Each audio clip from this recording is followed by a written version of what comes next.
Georgia. For all of our new viewers out there, my name is Angel Upshaw with the Governor's Office of Highway Safety, your host of the Right of Way podcast. And today we have another amazing guest, Miss Emma Harrington, the Director of Injury Prevention at the Shepherd Center. Emma, thank you so much for allowing us to be in this amazing space. Thank you for coming. Yes, so just diving right in, you are the Director of Injury Prevention. What does your role entail at the Shepherd Center?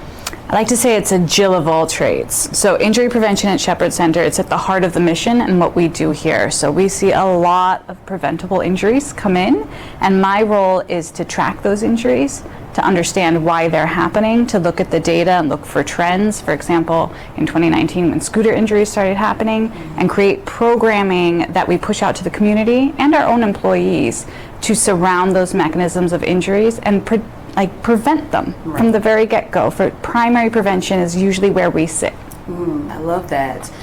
So what would you say is the mission statement of the Shepherd Center as a whole?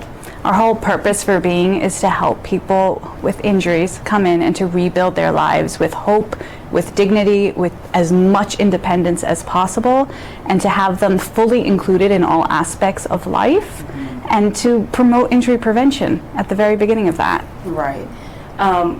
That's so great to me. I wonder, we know that the Shepherd Center is a hospital, but what would you say is the connection between the Shepherd Center and highway safety specifically? Oh, there's a huge connection. So we're not just a hospital, we're a very cool hospital. It is a very cool thing that we have this in Atlanta, because when you look at the landscape, the national landscape, there are two specialty hospitals.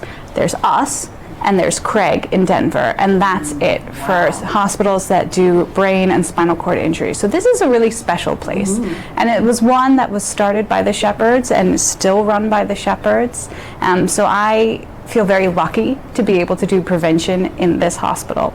So we are a rehabilitation hospital, catastrophic injury, brain and spinal cord. And why we are so focused in highway safety and the prevention program is because a large chunk of our admissions come from motor vehicle crashes. I'm going to call them crashes, not accidents, right? Because there's a lot of preventable measures that we see, and we see that daily. So we have a whole floor of adolescents. And while that is kind of scary on one side, it's also an amazing thing because these adolescents really work well in rehab together. So that's all to say, why are we involved in highway safety? Something like 37% of ABI, so the brain injury side of admitted patients are car accidents, car crashes rather. And then it's like the same percentage on the spinal cord injury side, and we've seen that increase. So those are 2020 numbers, but I can imagine obviously everything happened in the pandemic, and then we saw the risky behaviors go up, we saw the seatbelt numbers go down, we saw not only our admissions but our referrals jump up post-pandemic. So that's anyone can refer from anywhere across the world. So those numbers were rising, not just in Georgia, not just nationally, but worldwide. So we are involved in highway safety because it is one of the most preventable injuries that we see and the most prominent injuries that we see, and the effects are devastating. So oftentimes in highway safety we talk about fatalities. We're so focused on fatalities. And I think it's part of my job to say, what about the injuries that happen? Because these injuries are not just like, sometimes middle schoolers will come in and tour and say, oh, well then they got better, right? These could be life-changing injuries. These are lifelong, multi-million-dollar injuries. You are doing rehab for the rest of your life sometimes. And to get back to a state of independence, that's the goal, right? So when we're looking at highway safety, there's so much we can do. And that's why I love working in highway safety, because there are tangible, evidence-based interventions that we can work with that work, that save lives, save injuries as well. So these injuries, when something catastrophic happens, like a spinal cord injury, a brain injury in your family, it's not just the person who's injured that's going through it, it's the whole social ecology that they have. It's a high school students, it's their classmates, it's their teammates on the field, it's the coaches, it's the whole community that is affected by this one injury, and obviously the nuclear family as well. But this is a big deal to happen. So if we can prevent them on the very beginning, on the beginning side of the spectrum, we're doing a good job. And one of the ways that we are trying to do that is with our rural roads project. Hard to say, but very important work. Right. So we've seen that there is a disparity on rural roads, higher crash rates, single lane usage, higher speeds, lower EMS times, because we all know that EMS is in crisis, not just in Georgia, Yes. but nationwide. And so we are trying to target seatbelt use in very specific counties in rural Georgia to try and lower those numbers of severe injuries and fatalities. And that's a long answer to your question, why are we involved? We're involved because we should be. Yes. And we need to be. And we have an opportunity to make a big difference in this space. And you honestly taught me something, because I didn't know that the Shepherd Center is among only one other specialty hospital with these type of very specific injuries. And I think that's very much needed, especially in the motor vehicle crash world, unfortunately. Yeah. So, speaking of EMS in rural areas, but honestly in general, how important would you say is that post-crash care aspect in the safe systems approach? Because I think we both know that response time for a crash, as far as EMS is concerned, is very imperative. So how important would you say post-crash care is? Post-crash care is super important to how the whole system is meant to work. If we are a Swiss cheese model, post-crash care is when everything else has failed.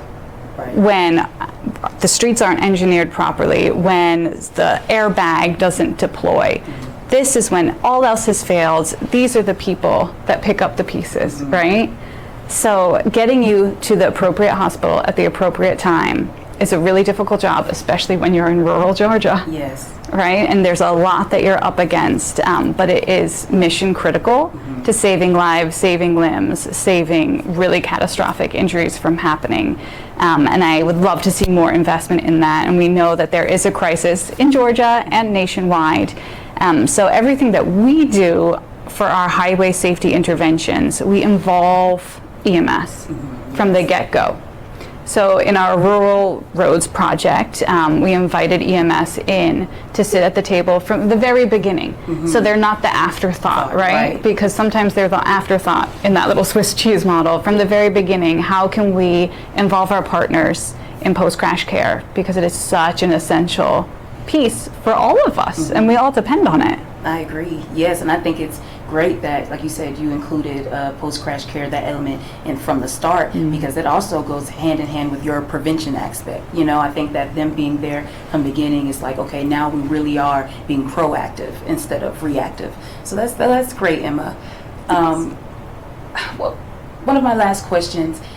This could be from, you can use your knowledge as a professional or just as you being another Georgia driver. If you could snap your fingers and erase any problematic area of driving in Georgia, whether that be impaired driving, distracted driving, speeding, unbuckled seatbelts, if you could just erase only one of those problem areas on Georgia roads, which one would it be?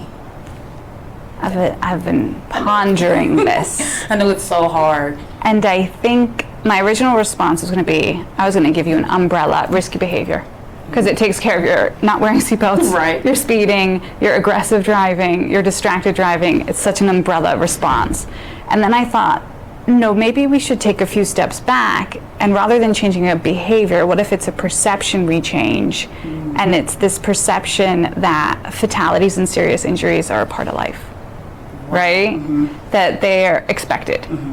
And I think that doesn't hit home until you've lost someone in this manner. And you're like, wait a minute, why is it okay that this is one of the leading causes of deaths for everybody? So that is going to be my answer, that we are actually changing a perception that death and serious injury is not actually okay in our society.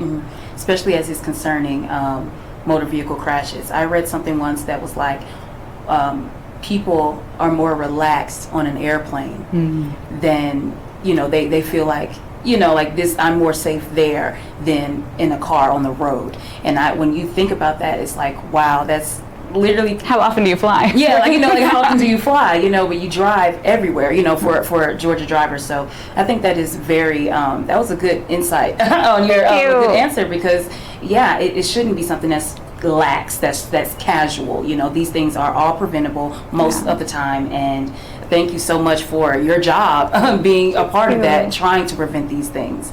Lastly, if you have anything else to say to any young Georgia driver, what kind of advice would you give a young Georgia driver? I want to switch that and give it to their parents, because I think the parents are the problem.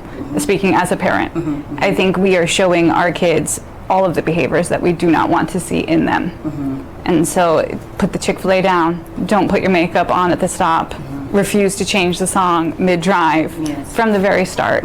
Let's make sure our car seats are installed correctly, and let's model the behaviors that we want to see in our kids. Right. Because I don't think the kids are the problem. I think we're the problem. Not good role models. We're not good role models. I agree.